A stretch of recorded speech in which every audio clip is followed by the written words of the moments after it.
Every school has an opportunity to serve students. Every school has an opportunity to get better.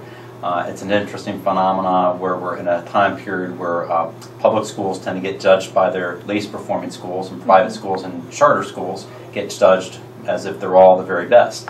And so I think, what you have to do is to be honest about where your schools are. In Charlotte-Mecklenburg, what I'd say is this: we've got some amazing schools.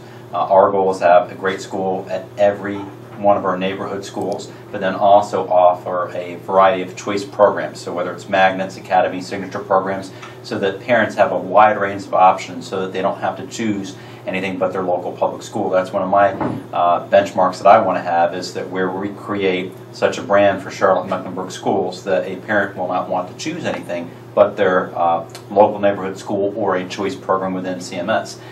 Your brand isn't what you say you are, your brand is what others say about you, so we have to make sure that people know.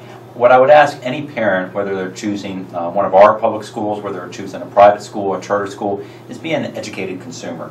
It is so easy to hear the rumors, innuendo, but choose for yourself. Make a visit, go to the private school, go to the public school, go to whatever school, make sure it's going to be a great opportunity for your child, and then it's incumbent upon us to deserve your business. But I think if you find that most parents who choose to come to our schools, visit, learn, are very happy with that experience, but we want to earn that business.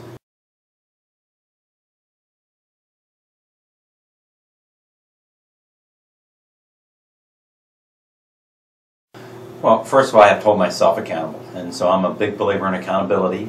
We have to define goals, targets, indicators. We need to work with our public to define them. I work with school districts all over the country, and one of the big issues that I see is that school districts often fail to define success.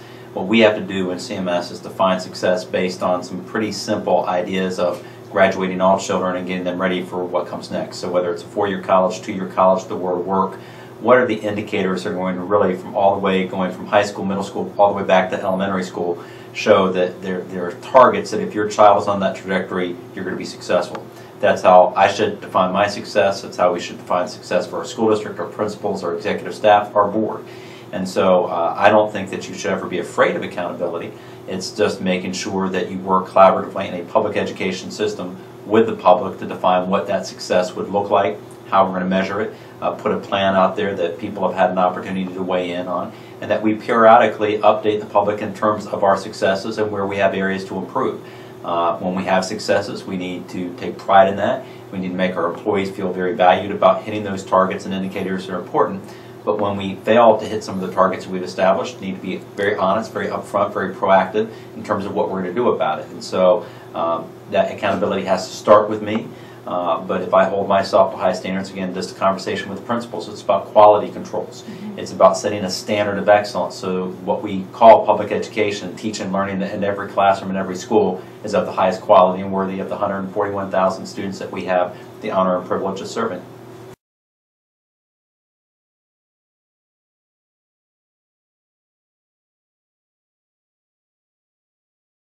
Well, I would say it's part of the history of our country.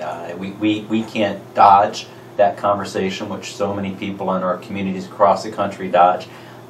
It's amazing that in a country that by some estimates by 2050 will be a majority-minority country, we still as a country have a hard time discussing issues around race, expectations, social justice, and so those are conversations we have to have in the Charlotte-Mecklenburg schools. Those are conversations we're going to have in the Charlotte-Mecklenburg schools.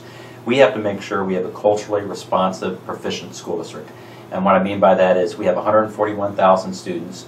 Each one of those students comes with a unique background, experiences, cultures.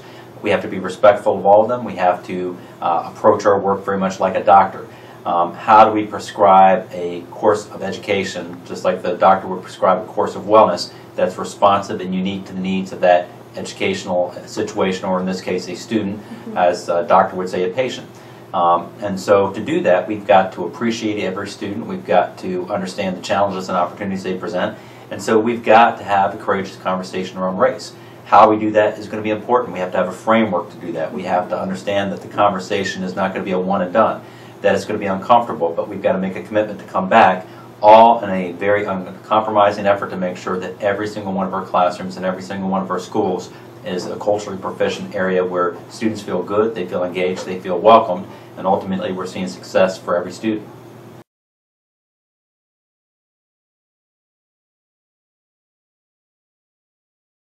We just had an activity with our school board where my executive staff and the school board did the Strength Builders activity, and so I just got my profile, so I'll tell you what Strength Builders said. It was strategic, and it was a learner, and it was futurist.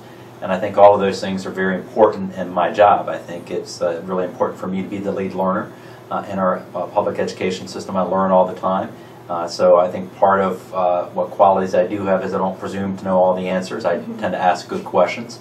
I constantly think about the future. It's about continuous improvement. How do we look at where we are and figure out where we need to be, and how do we get there, and what does that look like, and how do we create the right processes and systems to have that continuous improvement.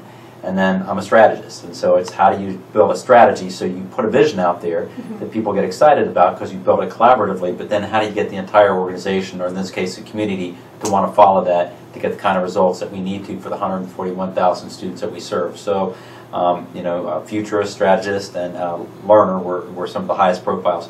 I think in terms of the things that I always challenge myself on, I tend to very much be a perfectionist, and I tell everybody all the time, don't try to be perfect, try to be excellent, but I set very, very high standards, and so I'm one of those people that doesn't celebrate the successes as much as, you know, we'll get test scores in and they are up, but I'll immediately look at where we had areas that we didn't hit, or I'll think about the 99 times that we got it right, but I'll linger on the time we got it wrong. And I say that as leaders because I'm very much an A-type leader.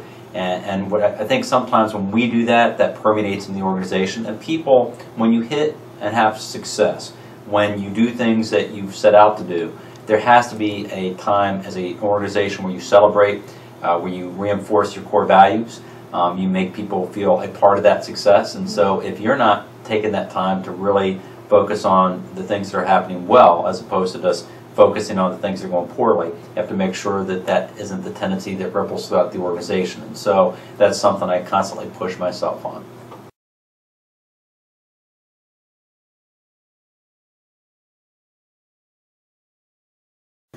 You know, I think for a school district, we tend to define success by how many kids we graduate. And I'm okay with that. I think our obligation is a final exam, which is for a school district, how many kids are we graduating? And so in CMS we've decided that should be 90%. I'm not sure why we set 90%. That's something I'm going to keep on asking about. I think it should be 100%. But more importantly, it's also the quality of that diploma. Our kids leaving our public education system with a diploma that lets them go to college without needing remediation. Does it allow them to go for highly skilled careers, not just low entry jobs? If they choose to serve proudly in the military, are we not having to ask the military to rebuild academic skills as well as physical ability? So it's always, in my mind, how we define success about the quality, how many students are we graduating, but also the quality. In terms of, for me personally, I put 5 goals in my entry plan about things that were very important to me, about making sure that we have a clear definition of academic success, that we've built a good governance team with myself and the Board of Education, that we've sought to look at how we organize our school district around efficiencies and effectiveness, how we're trying to build a safe, inviting culture for all of our students and our employees, and then how we're trying to build public trust capital. Those are the 5 goals that I'm going to look at. Those are the 5 goals I said were very important to me to have a successful entry into CMS, and so those are the goals that I'll reflect on at the end of this year to say, how did I do on them? Hopefully well.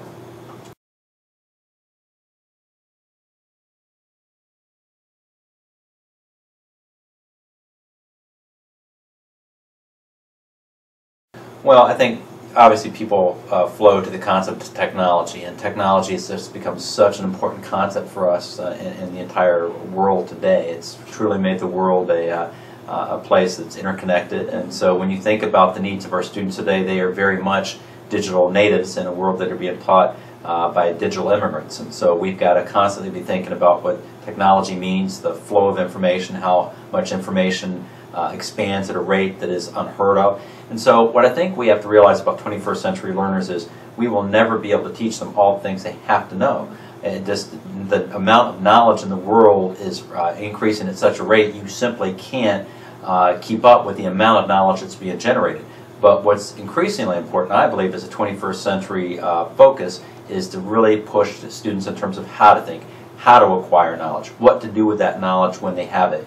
And so to move away from those tests that were named the first 10 presidents in the United States, and more in terms of the concept of what did the first 10 presidents do that still resonate today and impact our country. So it's very much not the what, but the why. It's not so much the what of what should students learn, but how should they acquire knowledge and what should they do once they have it. So we have to push that all within the context of an ever-expanding base of technology. So we've got to understand that we're quickly coming into a time when the textbook as we know it is going to disappear.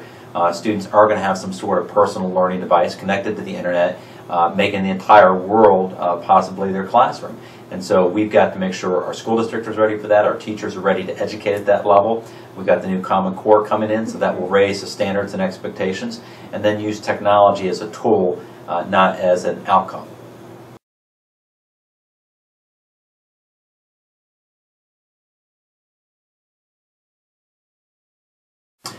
What I would say to these leaders is, first of all, thank you for embracing your own leadership. I think it's really important as leaders to challenge yourself and to get new experiences and to build your leadership through professional development opportunities. And I've heard so many great things about this organization, so I know your experience is going to truly be amazing. What I would say in terms of public education, Dr. King once said we can all be great because we all have an opportunity to serve. And what I would ask the leaders in this cohort is to think about serving. There is an adage in public education about it takes a village to educate a child. I believe in that. We have our students on average between 30 and 40% of the year. So there's a lot of time when our students aren't engaged in this formal process of education. And so we've got to think about expanding learning opportunities, going beyond the classroom, embracing the opportunities for community engagement, learning outside of the structured school day. And so to invite dedicated leaders who could be great role models, who have amazing things to offer into our organization, into what we're trying to do for our students, would be an amazing gift. And so I would say to any one of these leaders who has any interest in serving, any interest, and I always say this is about servant leadership, so the opportunity to give back. We've all in our leadership journeys had opportunities where other people helped keep us on that road, got us back on that trajectory, helped us to be where we are today. So this is an amazing opportunity to give back. We've got incredible students. They come with an amazing amount of opportunities, but they come with some challenges. But having dedicated individuals who are passionate, who can make a difference, you can save a life. And so there was once a saying that never forget that a small group of people can change the world. In fact, it's the only thing that ever has. Be part of that process of changing the world for one student, and then you feel better about yourself and you've done an amazing public good.